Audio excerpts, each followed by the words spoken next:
today we're going to talk about the MBR. For those who are uneducated, the monthly business review. I'm a fan. You're not. No, that don't work. Tell me. Okay. Interestingly enough, MBR, I think, is a TLA, a three-letter abbreviation that was born out of the mothership of S3, whereby we used to spend some time to make sure that everybody within the business had their moment to speak to their boss about them. And I think we have done pretty much everything that we ever could to make these the most useful tools in the business.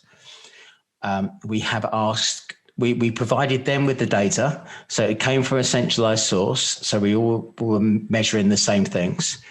And they had this data, and then they had to come up with a get well plan, a get better plan, an Excel plan, or to ask for help plan. And it was up for them to use that data. That was the best iteration we ever got with this, but still was dog shit. And it really never achieved what it was supposed to achieve.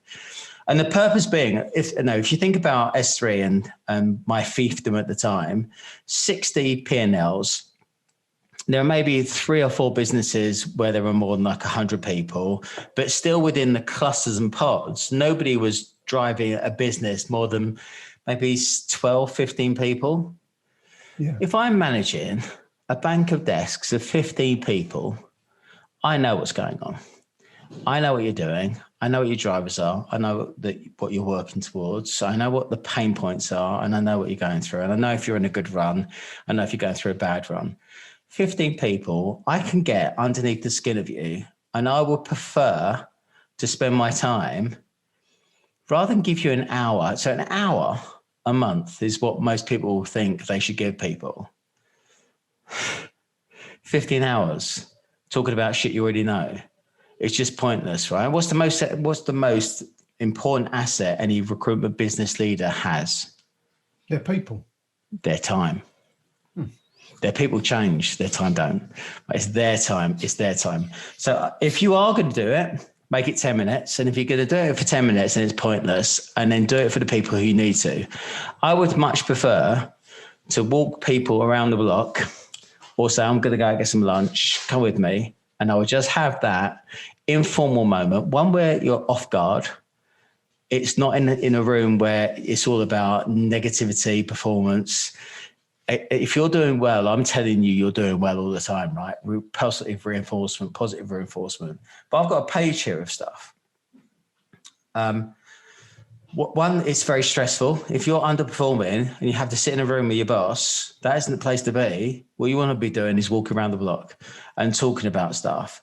The only time you should ever relate to KPIs, in my opinion, KPIs are there for one reason only. At the end of a month, you look at somebody's performance and then you look at what their triggers were, right? So if you're driving people on 2-hour drivers and 2-hour sprints, you don't need KPIs. You need KPIs at the end of the month to say your conversion rate from this to this is a bit woeful. Is that because I was off the ball, or do I need to give you some help with that? Or, what would you want to do about that? Because if you can tweak that dial, we can do something about it. That's the only time to use a KPI.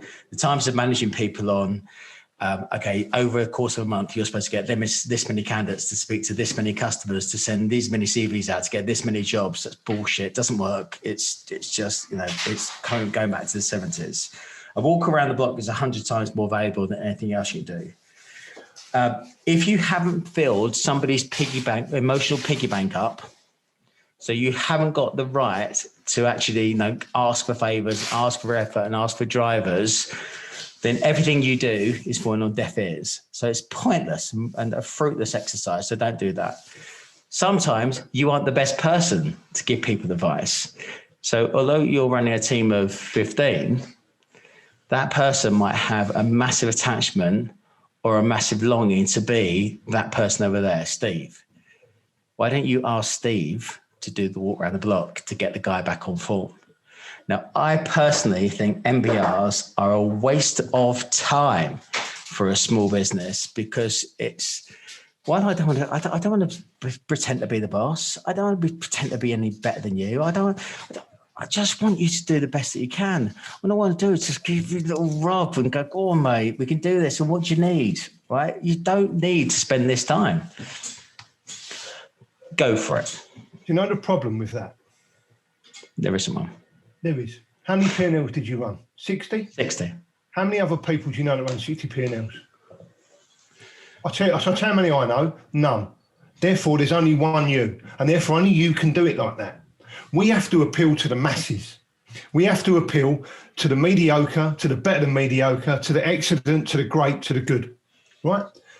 The problem with MBRs is not the MBR itself. The problem is the way that people do them. The problem is people make them tick box exercises. People move them, shift them. They do them from an archaic old form that's been cobbled together over 6 Word documents over 15 years. And the technical term is it's just a bit shit. They do them for too long. So they do them for an hour. Your watch should come off. It should go on the desk. It should say, we've got 30 minutes. We're going to make the best of this time. And during that time, you should focus on 3 things. Firstly, the 220/80s. So the first 20 is 20% rear view mirror, 80% setting the tone for the month. The second is you should only speak for 20% of the time because this is your consultant's genuine opportunity to get anything they want to talk about off their chest in a private forum. And the third thing is you should be focusing on their why more than anything else, their extrinsic goal. Why are they here?